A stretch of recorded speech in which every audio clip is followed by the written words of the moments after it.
নমস্কার, শুরুতেই দেখে নেব আজকের সংবাদ শিরোনাম। ট্যাব নিয়ে দুর্নীতি হয়নি, সাইবার ক্রাইমের ঘটনা দাবি তৃণমূল নেতা কুণালের। শুভেন্দু অধিকারীর ডেথ থ্রেট, পদক্ষেপের আশ্বাস উদ্বিগ্ন রাজ্যপালের। আসানসোল সিবিআই আদালতে শুরু হলো কয়লা পাচার মামলার চার্জ গঠনের প্রক্রিয়া। বালুরঘাট পুরসভার অ্যাকাউন্ট থেকে উধাও 14 লক্ষ টাকা। 10 কোটির প্রতারণা, গ্রেফতার ব্যাংক ম্যানেজার সহ 7। স্বাস্থ্যসাথী কার্ড থাকলেও মিলছে না চিকিৎসা, বড় সিদ্ধান্ত রাজ্যের।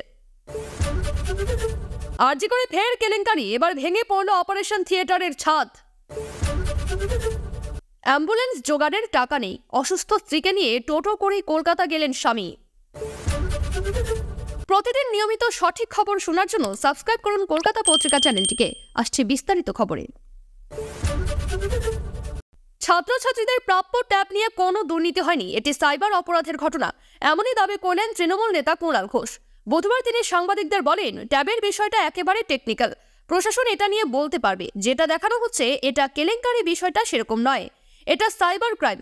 পুজোর আগেই 5ই অক্টোবর মুখ্যমন্ত্রী মমতা বন্দ্যোপাধ্যায় ঘোষণা করেন, একাদশ ও দ্বাদশ শ্রেণীর পড়ুয়াদের ট্যাব কেনার জন্য 10,000 টাকা করে দেবে রাজ্য সরকার। তরুণের স্বপ্ন প্রকল্পের আওতায় দুর্গাপুজোর আগেই এই টাকা পড়ুয়াদের ব্যাংক অ্যাকাউন্টে চলে যাবে। সেদিন থেকেই ছাত্র টাকা পাঠানোর প্রক্রিয়া শুরু হয়ে যায়। পরে নভেম্বর মাসের প্রথম দিকে জানা যায়, মালদা, শিলিগুড়ি সহ একাধিক জেলায় ট্যাবের টাকা সংশ্লিষ্ট পড়ুয়াদের ব্যাংক অ্যাকাউন্টে জমা পড়েনি, বদলে অন্য কারো অ্যাকাউন্টে চলে গিয়েছে। এরপর তদন্তে নেমে পুলিশ জানতে পারে সাইবার অপরাধীরা ট্যাবের টাকা সরানোর কাজে জড়িত। এই ঘটনায় কয়েকজনকে গ্রেফতার করেছে পুলিশ, এমনকি এর সঙ্গে বিহারের যোগও পাওয়া গিয়েছে। কলকাতা পুলিশের সাইবার সেলের বিশেষজ্ঞরা জানতে পেরেছেন, সরকারি তথ্য অভিযুক্তদের হাতে তুলে দেওয়ার পরিবর্তে মাথাপিছু 300 টাকা করে কমিশন নেওয়া হয়েছিল। এই অবস্থায় ট্যাব নিয়ে দুর্নীতি হয়েছে বলে অভিযোগ উঠেছে। এই প্রসঙ্গে কুণাল ঘোষ বলেন, বিপুল সংখ্যক ছাত্রছাত্রী ট্যাব পাচ্ছেন, তাদের মধ্যে গুটি কয়েক জায়গায় হ্যাকিং করে টাকা সরানো হয়েছে। যে টাকা পায়নি সেও জানে, কিন্তু সে টাকা পাবে, আজ না হলে কাল পাবে। কিন্তু মাঝখানে কারা কিভাবে সুযোগ কাজে লাগিয়েছে, সাইবার ক্রাইম করছে, সেটা পুলিশ দেখছে। প্রিয় দর্শক, আমরা এই ভিডিওটায় 2000 লাইক টার্গেট করছি। আশা করি আপনারা আমাদের টার্গেটটি সম্পন্ন করবেন। এবং আপনি কোন জেলা থেকে আমাদের ভিডিওটি দেখছেন অবশ্যই কমেন্ট করে জানাবেন। ফিরে আসছি পরবর্তী খবরে। বিরোধী দলনেতা তথা বিজেপি বিধায়ক শুভেন্দু অধিকারীর ডেথ থ্রেট রয়েছে বলে অভিযোগ, যা শুনে উদ্বিগ্ন রাজ্যপাল সিভি আনন্দ বসু। রাজনীতির ঊর্ধ্বে উঠে তার পক্ষে যা করণীয় তিনি তা করবেন বলে জানিয়েছেন বৃহস্পতিবার। একই সঙ্গে তরুণের স্বপ্ন প্রকল্পের ট্যাবের টাকা নিয়ে যে কেলেঙ্কারির অভিযোগ নিয়ে তোলপাড় শুরু হয়েছে, সেই বিষয়ে রাজ্য সরকার যথাযথ পদক্ষেপ করবে বলে তিনি আশাবাদী। বৃহস্পতিবার দক্ষিণ কলকাতার এক বেসরকারি সংস্থার উদ্বোধনে উপস্থিত ছিলেন সিভি আনন্দ বোস। সেখানে সাংবাদিকদের প্রশ্নের উত্তরে রাজ্যপাল বলেন, শুভেন্দু অধিকারীর ডেথ থ্রেট সিরিয়াস ইস্যু। রাজ্যপাল হিসেবে যা করার করব, তবে বর্তমানে এটা কনফিডেন্সিয়াল ইস্যু। ট্যাব কাণ্ড নিয়ে বলেন, এটা খুবই উদ্বেগের বিষয়, আশা করি সরকার যথাযথ পদক্ষেপ করবে।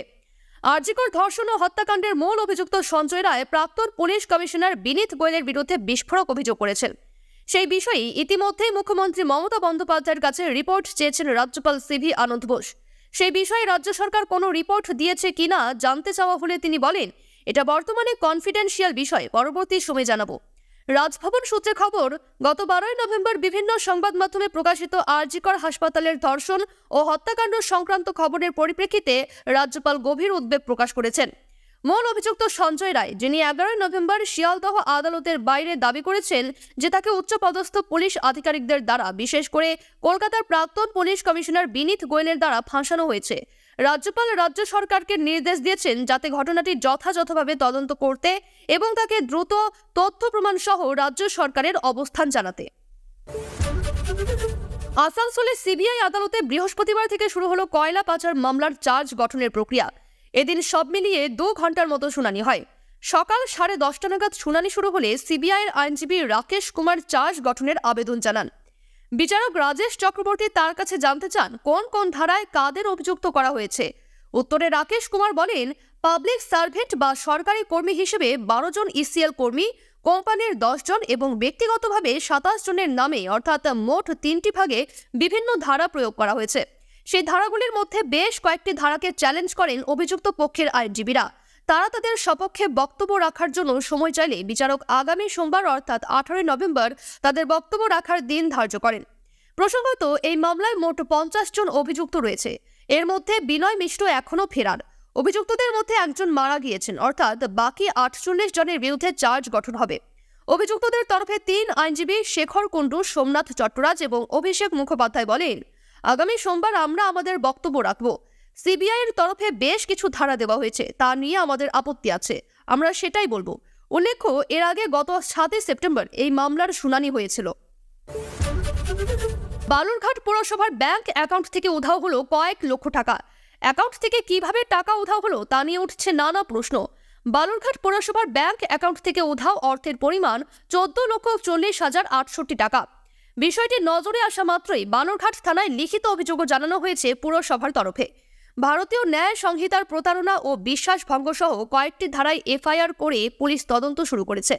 ব্যাংক অফ ইন্ডিয়ার বালুরঘাট শাখায় পুরসভার নামে 3টি চেকে প্রায় 14,40,000 টাকা তোলা হয়েছে।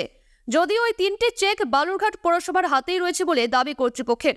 পুলিশ সূত্রে জানা গিয়েছে, ব্যাংক অফ ইন্ডিয়ার বালুরঘাট শাখায় পুরসভার যে অ্যাকাউন্ট রয়েছে সেখান থেকে 12 ও 13 নভেম্বর দুদিনে মোট 3টি আলাদা আলাদা চেকে 14,40,068 টাকা তোলা হয়েছে। অ্যাকাউন্ট থেকে লক্ষাধিক টাকা গায়েব হয়ে গিয়েছে বলে জানান খোদ বালুরঘাট পৌরসভার চেয়ারম্যান অশোক মিত্র। বৃহস্পতিবার তিনি 3টি চেক দেখিয়ে দাবি করেন তাদের কাছেই এই 3টি চেক আছে, সেগুলি এখনো ব্যাংকে জমা পড়েনি। অথচ এই চেক থেকেই 14,40,000-এরও বেশি টাকা কোনো একটি অ্যাকাউন্ট থেকে বুধবার রাতে ক্রেডিট হয়েছে। কিভাবে ব্যাংক কর্তৃপক্ষ এই টাকা ওই অ্যাকাউন্টে পাঠিয়ে দিল তা নিয়েও প্রশ্ন তুলেছেন পৌরসভার চেয়ারম্যান। তিনি বালুরঘাট থানায় লিখিত অভিযোগ দায়ের করেছেন। পাশাপাশি জেলা শাসক থেকে শুরু করে জেলা পুলিশ সুপারকেও ঘটনাটি সবিস্তারে জানিয়েছেন। এদিকে ব্যাংক অফ ইন্ডিয়ার বালুরঘাট শাখার ম্যানেজার বিক্রান্ত কুমার জানান, কিভাবে কি হয়েছে তা তার জানা নেই। পুরসভার তরফ থেকে বিষয়টি জানানো হয়। বালুরঘাট পৌরসভা থেকে অভিযোগ পেয়ে বিষয়টির তদন্তের জন্য ঊর্ধ্বতন কর্তৃপক্ষের কাছে পাঠানো হয়েছে। ভুয়ো কোম্পানি বানিয়ে সেই কোম্পানির নামে ব্যাংক অ্যাকাউন্ট খুলে অনলাইন গেমিং, ব্যাংক অ্যাকাউন্ট খুলে দেওয়া, স্টক মার্কেট সহ একাধিকভাবে সাইবার প্রতারণার মাধ্যমে প্রায় 10 কোটি টাকা হাতিয়ে নেওয়ার অভিযোগে এক ব্যাংকের ম্যানেজার সহ মোট 7 জন প্রতারককে গ্রেফতার করল উত্তর 24 পরগনার বাগদা থানার পুলিশ। 23টি কোম্পানি খুলে সেই কোম্পানির নামে প্রায় 10 কোটি টাকা প্রতারণা করেছে বলে প্রাথমিকভাবে পুলিশ জানতে পেরেছে। পুলিশ সূত্রে জানা গিয়েছে, চলতি মাসের 8 তারিখে বাগদা থানার পুলিশ সিন্দ্রানী এলাকায় হানা দিয়ে সাইবার প্রতারণার অভিযোগে 6 জনকে গ্রেফতার করে। ধৃতদের 8 দিনের পুলিশি হেফাজতে নিয়ে পুলিশ জিজ্ঞাসাবাদ করে অরিন্দম বিশ্বাস নামে বেসরকারি ব্যাংকের এক কমার্শিয়াল রিলেশনশিপ ম্যানেজারকে গ্রেফতার করে। বৃহস্পতিবার বনগাঁ পুলিশ জেলার পুলিশ সুপার দীনেশ কুমার সাংবাদিক সম্মেলন করে জানান, ধৃতদের কাছ থেকে একাধিক জমির নথি, একাধিক ব্যাংকের পাসবই, 116টি এটিএম কার্ড, দামি গাড়ি, 90টা সরকারি বেসরকারি সংস্থার স্ট্যাম্প সহ প্রচুর নথি উদ্ধার হয়েছে। যারা বিভিন্ন জায়গা দেখিয়ে 23টি কোম্পানি খুলেছিল, ব্যাংক ম্যানেজার অরিন্দমের সহযোগিতা নিয়ে ওই কোম্পানির নামে ব্যাংক অ্যাকাউন্ট খুলে প্রায় 10 কোটি টাকা প্রতারণা করেছে। দেশের বিভিন্ন প্রান্তে এখনো পর্যন্ত এই অ্যাকাউন্টগুলির নামে 204টি সাইবার প্রতারণার মামলা রয়েছে। বাগদার সিন্দ্রানী এলাকা থেকে এই প্রতারণা চক্র চলত। 3 বছর আগে এই প্রতারণা শুরু হয়েছিল। ধৃতদের নিজেদের হেফাজতে নিয়ে পুলিশ জানার চেষ্টা করছে এই প্রতারণা চক্র কত দূর পর্যন্ত রয়েছে। বেসরকারি হাসপাতালগুলিতে কোন কোন রোগের ক্ষেত্রে স্বাস্থ্যসাথীর সুবিধা পাওয়া যাবে তার প্রচারে ডিসপ্লে বোর্ড রাখা বাধ্যতামূলক করছে রাজ্য সরকার। সরকারি হাসপাতালেও এই সংক্রান্ত বোর্ড থাকবে। সাধারণ দুস্থ মানুষের চিকিৎসার জন্য স্বাস্থ্যসাথী কার্ডের ব্যবস্থা করেছে সরকার, কিন্তু এই প্রকল্পের সুবিধে অনেকেই পাচ্ছেন না বলে অভিযোগ। সেই ছবিতে বদল আনতে এবার এমনই সিদ্ধান্ত নিল রাজ্য প্রশাসন। এই কার্ড থাকলেও অনেক সময় বেসরকারি হাসপাতালগুলিতে পরিষেবা পান না আম জনতা, সমস্যায় পড়তে হয় তাদের। এর প্রতিকারে স্বাস্থ্যসাথী কার্ড নিয়ে নড়ে চড়ে বসল রাজ্য প্রশাসন। সাম্প্রতিক অতীতে বারংবার মুখ্যমন্ত্রী মমতা বন্দ্যোপাধ্যায়কে বলতে শোনা গিয়েছে বেসরকারি হাসপাতালগুলিকেও স্বাস্থ্যসাথীর সুবিধা দিতে হবে, কিন্তু অভিযোগ বহু বেসরকারি হাসপাতাল স্বাস্থ্যসাথীর সুবিধা দিতে চাইছেন না নাগরিকদের। এই বিষয়ে সরকার কড়া হওয়ার পর বহু বেসরকারি হাসপাতাল সাধারণ মানুষকে স্বাস্থ্যসাথী কার্ডের আওতায় পরিষেবা দিচ্ছে, কিন্তু এই অবস্থায় নতুন সমস্যার সামনে এসেছে। স্বাস্থ্যসাথী কার্ডে বেসরকারি হাসপাতালগুলিতে যে সমস্ত রোগের চিকিৎসা করা যায় সে বিষয়ে বিভ্রান্ত করা হচ্ছে রোগী ও তার পরিবারকে। ভুল বুঝিয়ে তাদের কাছ থেকে টাকা নেওয়া হচ্ছে, এমনও অভিযোগ পেয়েছে নবান্ন। আর এই বিষয়টি রুখতে এবার হাসপাতালগুলিতে অর্থাৎ সরকারি ও বেসরকারি কোন কোন রোগের ক্ষেত্রে স্বাস্থ্যসাথীর সুবিধা পাওয়া যাবে তা প্রচার করতে ডিসপ্লে বোর্ড রাখা বাধ্যতামূলক করেছে রাজ্য সরকার। এরপর সাধারণ মানুষ প্রথমত জানতে পারবেন কোন হাসপাতালগুলি সরাসরি স্বাস্থ্যসাথী কার্ড গ্রহণ করেন। দ্বিতীয়ত, হাসপাতালের স্বাস্থ্যসাথী কার্ডের আওতায় কোন কোন রোগের চিকিৎসা হয় সেটাও সহজেই জানা যাবে। সম্প্রতি রাজ্য প্রশাসন জানতে পেরেছে বহু বেসরকারি হাসপাতালে স্বাস্থ্যসাথীর সুবিধা থাকলেও আমজনতা সেখানে সেই সুবিধা পাচ্ছেন না। এক্ষেত্রে স্বাস্থ্যসাথীর আওতায় থাকা রোগেও চিকিৎসাতেও টাকা দিতে হচ্ছে। এর বিরুদ্ধে পদক্ষেপ করছে নবান্ন।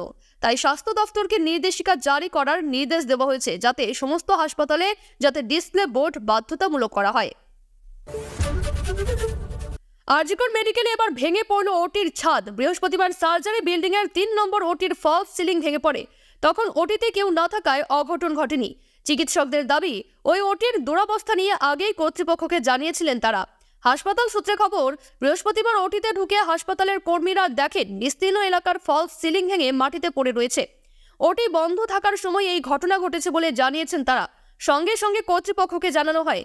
সার্জারি বিল্ডিং এর 3 নম্বর ওটিতে মূলত মাইক্রো সার্জারি হতো, সেখানেই এই বিপত্তি। ওটির ছাদ ভেঙে পড়া নিয়ে রাজ্যের স্বাস্থ্য দফতরকে দায়ী করেছে জুনিয়র ডাক্তাররা। তাদের দাবি, তারা আগেই বলেছিলেন রাজ্যের স্বাস্থ্য ব্যবস্থা বাইরে থেকে ঝাঁ চকচকে হলেও ভেতরে তা ফোপরাপ হয়ে গিয়েছে।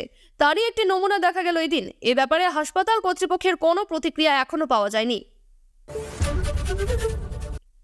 অ্যাম্বুলেন্স ভাড়া করার টাকা নেই, তাই অসুস্থ স্ত্রীকে নিয়ে টোটোয় করেই কেতুগ্রাম থেকে কলকাতার উদ্দেশ্যে রওনা দেন মুর্শিদাবাদের সালারের বাসিন্দা উপেন বন্দ্যোপাধ্যায়। কিন্তু ডানকুনি আসতে আসতে শেষ হয়ে গেল টোটোর চার্জ। আকাশ ভেঙে পড়েছে তখন উপেন বাবুর মাথায়। রাস্তায় বসে কাঁদা ছাড়া যে তার আর উপায় নেই। যদিও এই সময় ত্রাতা হিসেবে অবতীর্ণ হন ডানকুনি পুরসভার চেয়ারপারসন হাসিনা শবনম। খবর পেতেই তিনি ব্যবস্থা করে দেন একটি অ্যাম্বুলেন্সের। সেই অ্যাম্বুলেন্সে স্ত্রীকে নিয়ে কলকাতার উদ্দেশ্যে রওনা দেন উপেনবাবু। জানা গিয়েছে উপেনবাবুর স্ত্রী ভুগছেন কিডনির অসুখে। পূর্ব বর্ধমানের কেতুগ্রাম হাসপাতালে ভর্তি করা হলে সেখান থেকে রেফার করা হয় তাকে। এরপরেই টোটোয় করে উপেনবাবুর কলকাতা যাত্রা। সঙ্গে ছিলেন তাদের ছেলেও। ডানকুনি পৌঁছানোর পর টোটোর ব্যাটারি শেষ হয়ে যাওয়ার পর স্থানীয়দের জানান তারা। এরপরে খবর চায় ডানকুনি পুরসভার চেয়ারপারসন হাসিনা শবনমের কাছে। জানা গিয়েছে কলকাতার উদ্দেশ্যে রওনা দেওয়ার আগে স্থানীয়রা কিছু টাকাও তুলে দেন তাদের হাতে। খবর শেষ হলো।